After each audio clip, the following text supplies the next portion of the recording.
தோழர்களே, இந்த ஒரு பதிவில் நம்ம என்ன பார்க்க போகிறோம்னா, இன்றைக்கி ஒரு ஸ்பெஷலான மூமெண்ட்டாக நம்ம அத்தனை பேருக்குமே நடந்துச்சு. கோட்டையில் முதலமைச்சர் விஜய் அவர்கள் அப்படியே அணிவகுப்பு அதெல்லாம் பார்த்து அப்படி வந்து அப்படி அந்த கொடி ஏற்றி அது அப்படியே ஒரு வேறு மாதிரி ஒரு ஃபீல் இருந்துச்சு ஒவ்வொரு தாவேக்கா தொண்டர்களுக்கும்.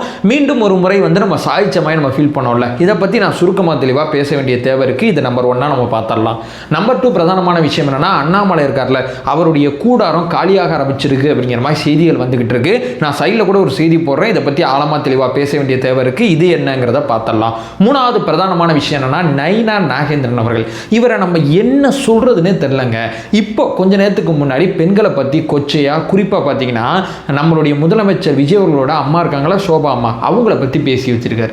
அவங்களுக்கும் அரசியலுக்கு என்ன சம்பந்தம் இருக்கு? சட்டசபையில் திமுக விமர்சனம் பண்ணா பாஜக ஏன் கோவம் வருது? இந்த ஆங்கிளே புரியல. இது என்னங்கிறத தெளிவாளமா பார்த்தலாம். 3 விதமான செய்திகள் இந்த வீடியோவில் இருக்க போது ஒன் பை ஒன்னா தெளிவாளமா பார்க்கலாம். உற்சாக வணக்கங்கள். வாங்க பதிவுக்குள்ள போலாம்.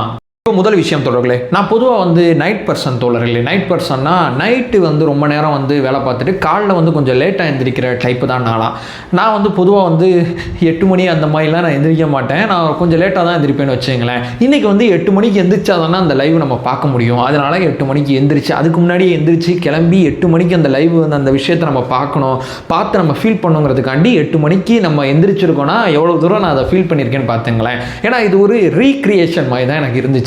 முதலமைச்சர் விஜய் அவர்கள் வந்து பொறுப்பேற்றுக்கும் போது ஒரு விஷயத்தை சொல்லியிருப்பாங்க, ஜோசப் விஜய் என்னும் நான் அப்படின்னு சொல்லி பொறுப்பேற்றிருப்பாங்க. அந்த மூமெண்டம் வந்து எனக்கு ரீக்ரியேட் ஆன மாதிரி தான் நான் ஃபீல் பண்ணுறேன். அப்படி கொடி ஏற்றிட்டு அவர் கண்ணு சிமிட்டுதுங்க. ரொம்ப சூப்பராக இருக்கும். ஒரு வீடியோ ஒன்று போடுறேன், கண்ணு சிமிட்டுது. இருந்தாலும் வந்து கொடி என்னப்பா அது கண்ணு சிமிட்டுது, இவ்வளோ தூரத்துக்கு வச்சிருக்கீங்க அப்படிங்கிற மாதிரி ரொம்ப க்யூட்டாக பண்ணாருங்க. பண்ணி முடிச்சுட்டு கொடி ஏற்றிட்டாரா, அதுக்கப்புறம் அணிவகுப்பு மரியாதையெல்லாம் ஏற்றுக்கிட்டு ரொம்ப சூப்பராக வந்து ஒரு ஸ்பீச் ஒன்று கொடுத்துருப்பார். ஒரு 15 நிமிஷம் ரொம்ப அற்புதமாக பேசியிருப்பார். இந்த கவர்மெண்டோட சாதனைகளை பற்றி பட்டியலிட்டு ஒவ்வொரு துறையில நம்ம பண்ண விஷயங்களை பற்றி பேசியிருப்பாரு. இன்னும் ரொம்ப முக்கியமான ஒரு விஷயத்தை சொல்லியிருப்பாரு, சுதந்திரம் அப்படிங்கிறது ஊழல் ஒழிப்புலையும் இருக்கு அப்படிங்கிற விஷயத்தை சொல்லியிருப்பாரு. பெண்கள் முன்னேற்றத்தில் இருக்கு அப்படிங்கிற விஷயத்தை சொல்லியிருப்பாரு. போதைப் பொருள் கலாச்சாரத்திலேருந்து நம்ம விடுபடுறதுலையும் நம்ம வந்து சுதந்திரம் அப்படிங்கிற விஷயம் இருக்கு அப்படிங்கிறத பட்டியலிட்டு பேசியிருப்பாரு. அதாவது பேச்சுரிமைக்கு எழுத்துரிமைக்கு சுதந்திரம் கிடைச்சிருச்சுங்க, இன்னும் கொஞ்சம் சுதந்திரத்தை நம்ம அச்சீவ் பண்ணுறதுக்கு ஏகப்பட்ட விஷயங்கள் செய்ய வேண்டிய தேவை இருக்குது அப்படிங்கிற மாதிரி பேசியிருப்பாங்க. ஒரு பக்கம் பார்த்தீங்கன்னா நம்ம முதல்வரோட அப்பா வந்து ஒரு ப்ரெஸ் மீட் ஒன்று கொடுத்துருப்பாங்க. ஒரு மைக்கில் பேசியிருப்பாங்கன்னு வச்சுங்களேன், ஒரு ஊடகத்துக்கிட்ட.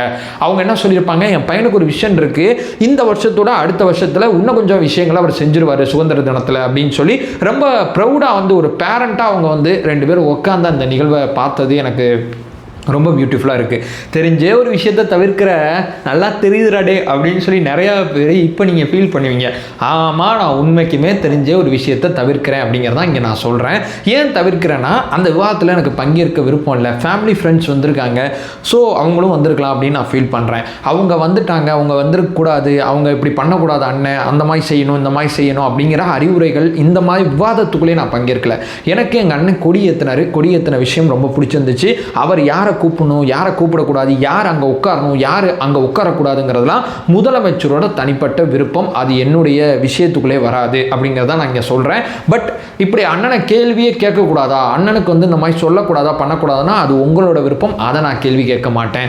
நான் இந்த விவாதத்தில் பங்கேற்கலை அப்படிங்கிறதான் நான் சொல்ல வர்ற மேஜரான பாயிண்டாக இருக்குது. ஏன்னா என்னுடைய இடத்துலேருந்து இந்த மாதிரி விவாதங்களில் நான் பங்கேற்கக்கூடாதுங்கிறத நான் முன்னாடியே முடிவு பண்ணி வச்சுருக்கேன்.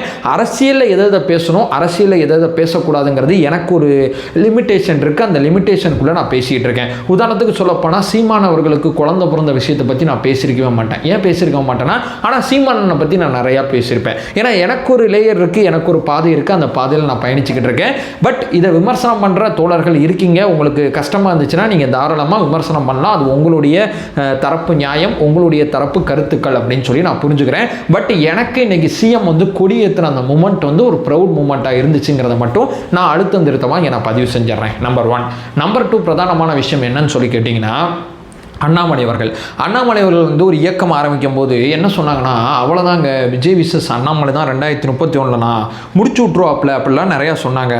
நானும் என்னடா இது, அப்படிலாம் ஒன்றுமே நடக்காது, அப்படிலாம் ஒன்றும் செய்ய முடியாது அப்படின்னு சொல்லி நானும் நிறையா ஃபீல் பண்ணிட்டே இருக்கும்போது நம்ம சொல்கிறது யாருமே அப்போ கேட்கல, அப்படியே போயிட்டு இருந்துச்சுன்னு வச்சுங்களேன். இவர் முதல்ல ஒரு அமைப்பை கட்டுறேன், அது வந்து ஒரு 50 லட்சத்தை ஆன பிறகு நான் கட்சி ஆரம்பிச்சிருவேன் அப்படின்னு சொன்னார். 20 லட்சத்தை தாண்டி முக்க ஆரம்பிச்சிருச்சு. அவர் நினச்ச ரிசப்ஷன் இங்கே நடக்கலைங்கிறது அவரோட முதல் ஃபெயிலியர். 2 ரெண்டாவது விஷயம் என்ன பண்ணாருன்னா, பாஜக வேற நான் வேறங்கிறத ப்ரூவ் பண்ண ட்ரை பண்ணாரு. அப்பம்போதே அந்த அமைப்பில் ஏகப்பட்ட சலசலப்புகள் வர ஆரம்பிச்சிருக்கு. ஏன்னா பாஜக ஒரு விமர்சனம் பண்ணும்போது நீட் விஷயமா இருக்கட்டும், அப்புறம் அந்த சிபிஐ வந்து அந்த மும்மொழி கொள்கையை திணிக்கிறதா இருக்கட்டும், இந்த மாதிரி சில விஷயங்கள்லாம் அவர் பாஜகவே விமர்சனம் பண்ணும்போது, அப்போ இவர் பின்னாடி இருந்தவங்க தான் பாஜகவை சேர்ந்தவங்க தான். அப்போ கொஞ்சம் பேர் வந்து அதிருப்தி அடைகிறாங்க. என்னப்பா அவர் பாஜக விமர்சனம் பண்ணுறாரு, இது பாஜக தமிழ்நாடு பாஜக சரியில்லைன்னு சொல்லி வெளியே வந்த மாதிரி தான் நம்ம ஃபீல் பண்ணோம், இவர் வந்து மோடி அமித்ஷாவே விமர்சிக்கிறாரு அப்படின்னு சொல்லி ஒரு பக்கம் வந்து அந்த அமைப்புக்குள்ளே ஒரு சலசலப்பு வருது.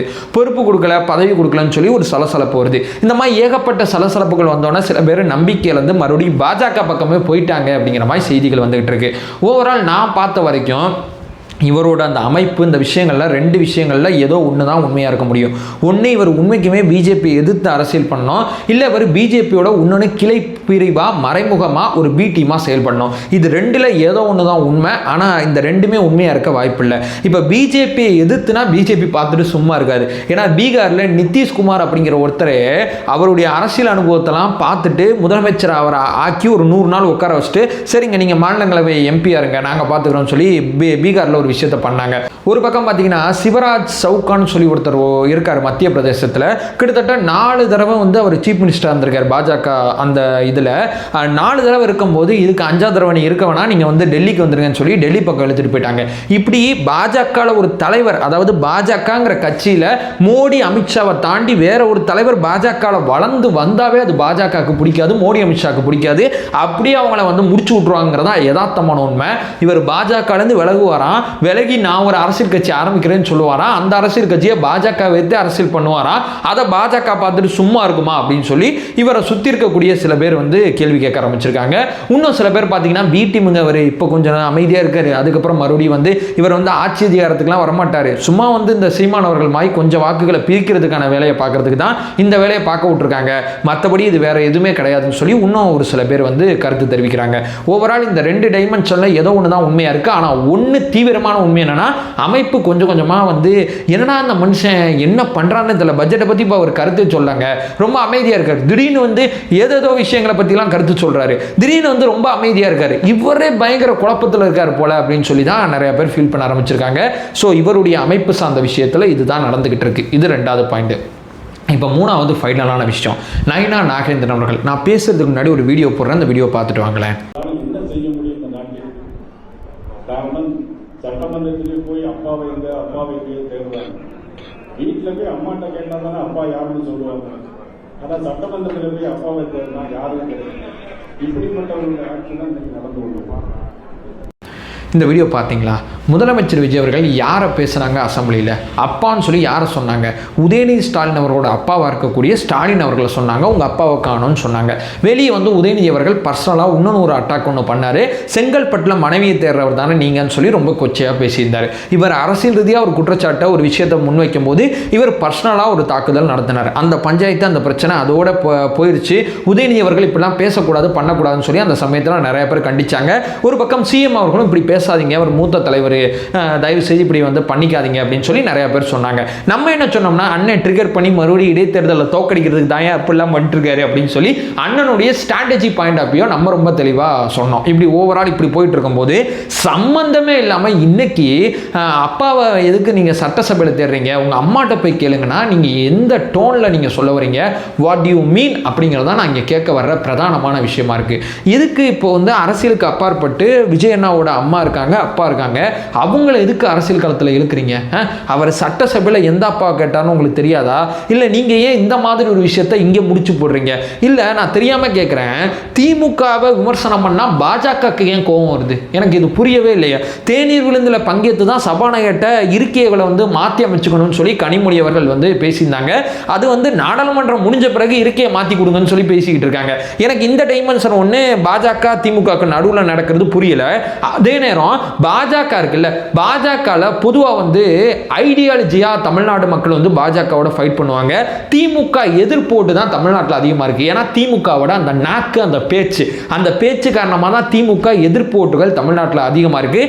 பாஜகவுக்கு ஐடியாலஜி வைஸ் வந்து எதிர்ப்பு ஓட்டுகள் இருக்குது. ரெண்டுக்கு நடுவில் வித்தியாசம் இருக்குது. திமுகவோட நிர்வாக நடவடிக்கை, திமுகவோட பேச்சு, பாஜகவோட ஐடியாலஜி. இந்த ரெண்டில் இப்போ நயினா நாகேந்திரன் என்ன பண்ணுறாருன்னா, திமுக மட்டும்தான் தப்பாக பேசுமா, கொச்சையாக பேசுமா, போச்சுமா, பாஜக நான் இருக்கேங்க, நானும் அப்படி தாங்க பேசுவேன்னு சொல்லி பேசிட்டு இருக்காரு. தயவு செய்து சொல்றேன், இதெல்லாம் அவாய்ட் பண்ணுங்க.